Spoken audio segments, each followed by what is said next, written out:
My most famous guest. After their heated encounter at the Abu Dhabi Open, online whispers tried to paint a dramatic picture that the match had damaged their friendship, that competitive tension had spilled over into something personal, that the respect between them had fractured. But here's the truth: none of it held up. Instead of distance, there's visible closeness. Instead of cold shoulders, there's laughter. Instead of rivalry-driven resentment, there's maturity. The narrative that they had fallen out has quietly collapsed under the weight of reality. The Abu Dhabi match. High intensity, zero bitterness. That match wasn't casual. It wasn't routine. It wasn't forgettable. It was intense. Eala came out aggressive, immediately taking control and building a 3-1 lead in the opening set. Her timing was sharp. Her returns were deep. She looked ready to dictate from the baseline. But Sonmez didn't fold. She adjusted. She extended rallies. She forced Eala into longer exchanges and clawed back 2 straight games to level the score at 3-3. The momentum shift was real. The match tightened. This wasn't dominance, it was a battle. Eala managed to reset mentally, breaking again to push ahead 5-3.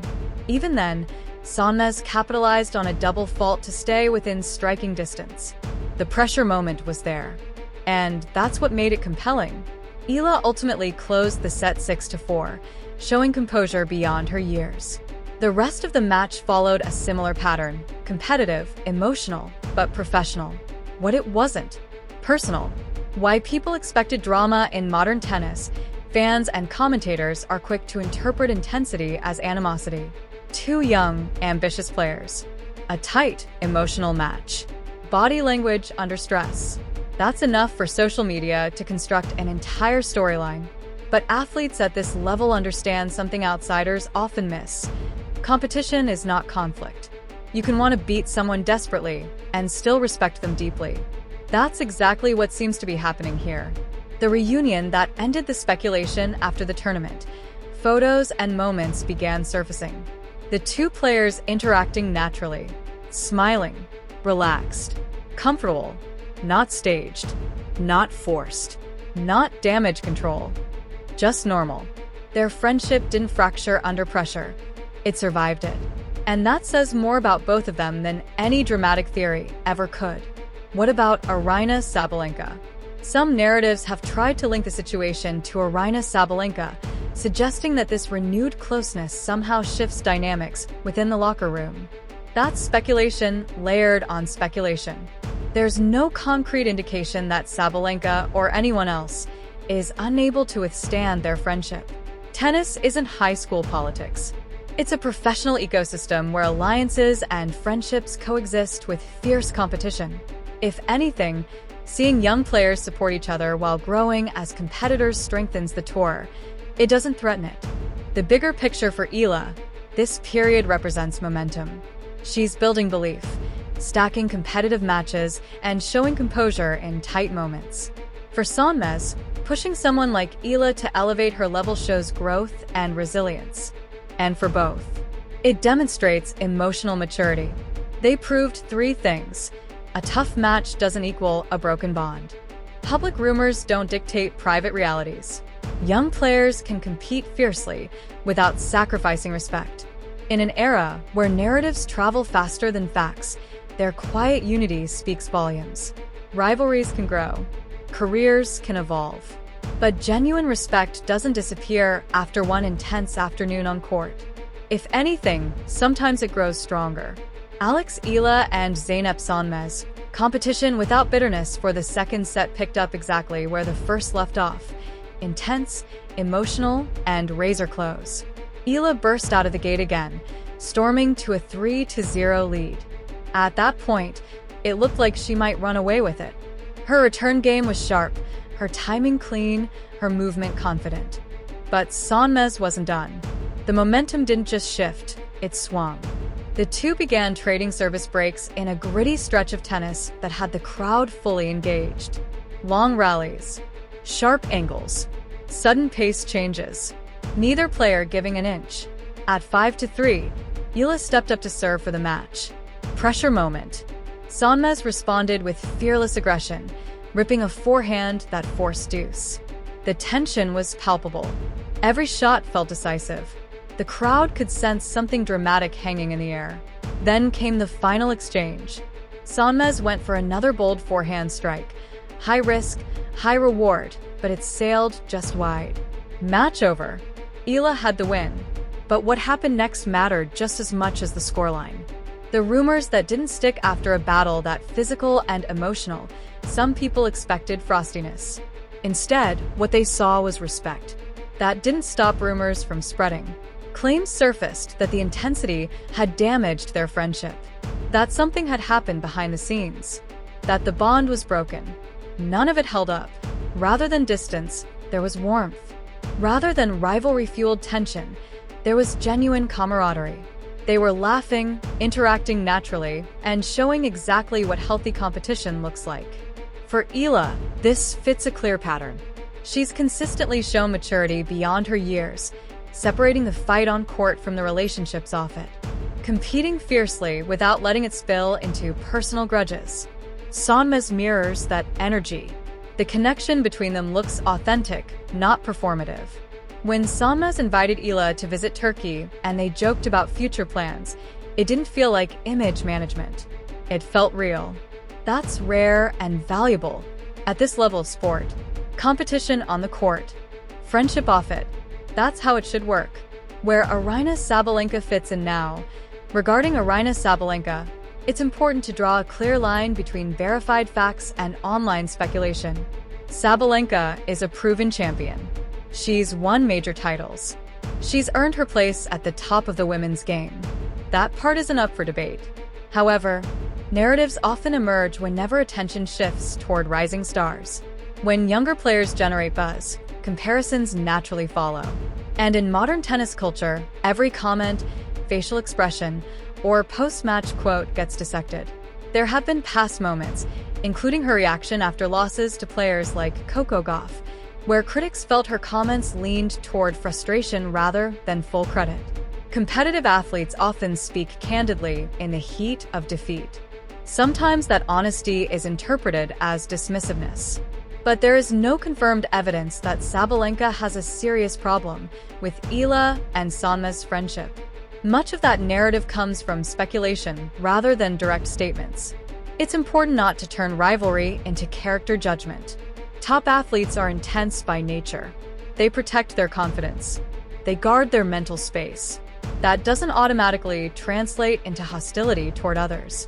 The bigger story, what stands out here isn't drama. It's maturity.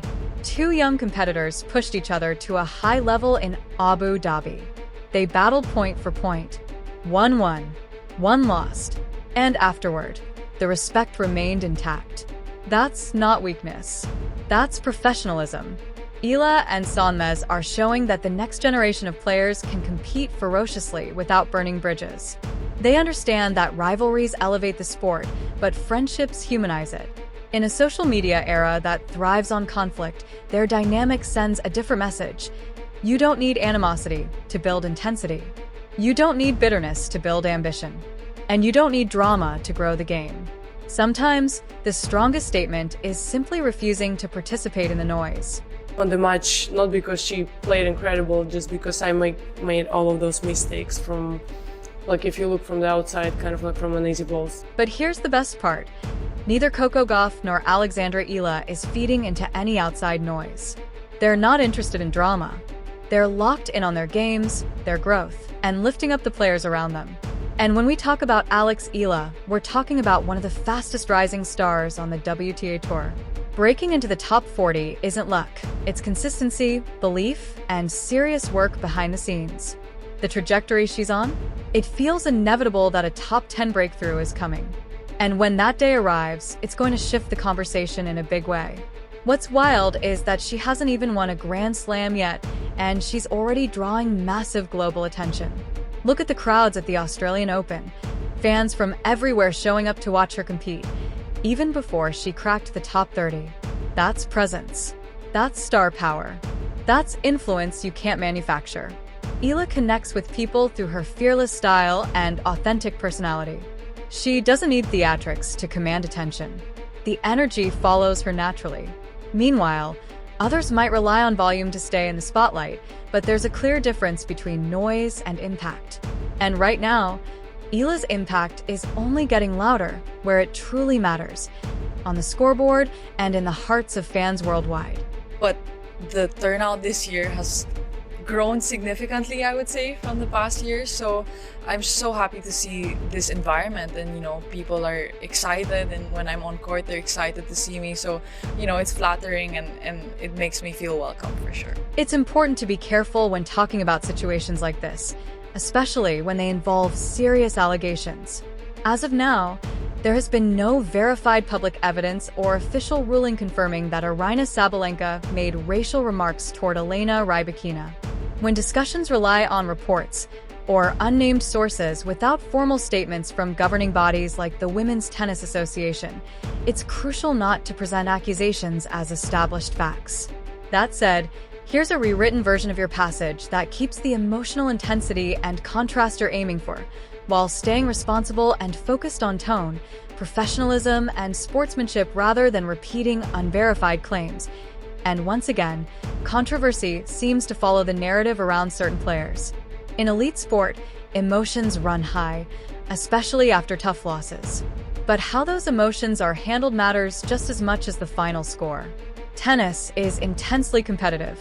When players fall short in a WTA final or a major match, frustration is inevitable.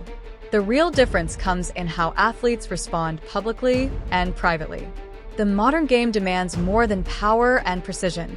It demands composure, respect, and accountability. Meanwhile, players like Alexandra Eala are building their reputations in a very different way. She's earning recognition through performance, discipline, and consistency.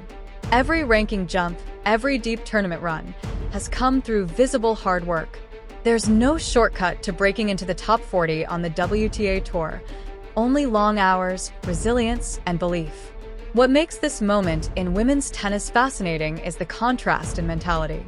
On one side, you have a new generation that understands competition doesn't have to cancel out respect. Players can battle fiercely on court and still acknowledge each other's effort and growth off it. That maturity resonates with fans. The future of the sport isn't about ego versus ego. It's about excellence versus excellence. Eala's journey is still unfolding, but her trajectory suggests something special. Whether or not a Grand Slam title comes immediately, her ability to remain grounded while climbing the rankings is part of why crowds connect with her. Authenticity travels. Effort shows. Character compounds over time. And that's what fans gravitate toward. Not noise, not rivalry headlines, but genuine growth, sportsmanship, and athletes who let their rackets do the talking. That's the version of tennis most people want to see evolve.